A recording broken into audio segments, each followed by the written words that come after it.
はい、今日の動画ではちょっと僕がやってる施術のデモンストレーションをやります。この方、背部の硬さとか腰の硬さが気になるので、どういう感じでやるのかというのをデモンストレーションでやっていきます。僕は、ほぼ全ての時にやるのはリンパを流すことから始まります。リンパを流すとその痛みだったり関節の可動域とかにもめちゃくちゃ関わってくるので、僕はほぼ全てのお客さん、患者さんでやります。鎖骨のリンパをやってとって、次お腹のリンパの方をやっていきます。でその前にちょっとこっち側にちょっと制限があるかなって感じるので SLR、挙上をやって可動域をチェックします。これ腰に関わるので、最初の抵抗がこれぐらいで感じます。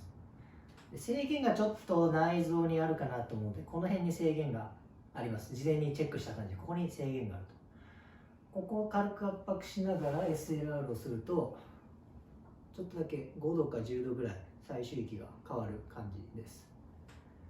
ご自身で上げてみてください。今、ご自身で上げて、こんな感じなのと、僕は軽くお腹圧迫してからの上げてみてください。上がりますね。ということは、一番の原因、腰の原因、股関節の原因がここにあると。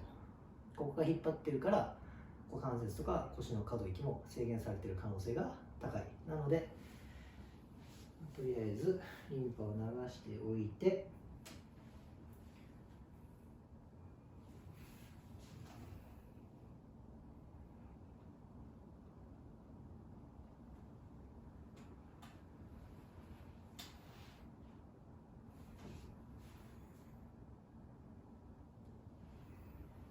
では SLR いきます。ご自身で上げてみてください。上がりますね。で、腰のチェックをしていませんが、こっちから手入れて、ちょっと今から筋肉の硬さチェックします。カメラからちょっと見えないんですが、楽に。はい。多少硬いので、すみません、体変換をこっちにしてもらって、で、こっちが上で横になってください。こっちが上で横ですね。カメラから見えやすいようにするので、腰方形筋だったり、この辺りがちょっと硬いので、筋膜リリースをしに行きます。腰方形筋だったり、脊柱起立筋だったりが少し硬いかなと思います。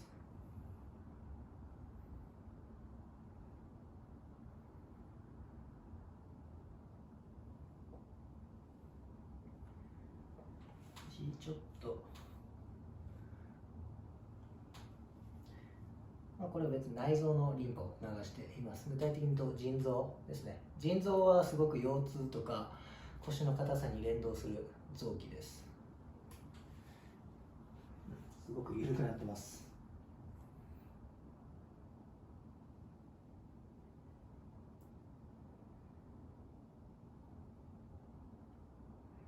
で、少し骨盤もやりたいので、多分この角度だと見えやすいやつですね。座骨にアプローチして、仙腸関節にアプローチをします。でその前にちょっと可動域をね、ちょっとここがちょっとだけ突っかかるかなっていう感じです。ここが最終域でここがクッとこう突っかかる感じがあります。これがこの後どうなるかですね。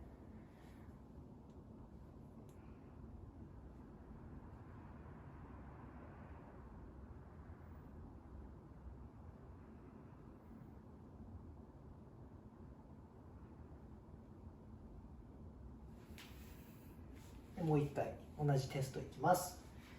ここの突っかかりが最終域がかなり取れたと思います。で、ちょこっとだけ股関節周りの筋膜をほぐしておきます。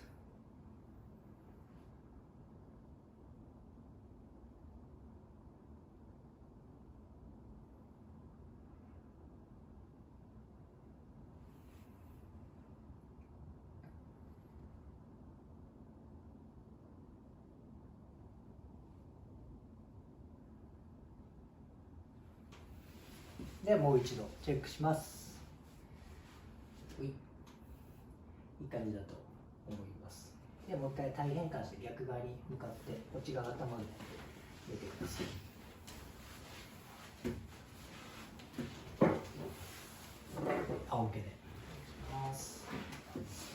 でもう一度 SLR 足の挙上をやってみます。これ自動アクティブで彼女が自動でやってます。で楽にしといてください。パッシブでこれもかなりもうほとんど抵抗がないぐらいになってますし、下から手を入れて筋の緊張をチェックするとだいぶないです。で、リンパを流しといてちょっと最後の調整をしまして、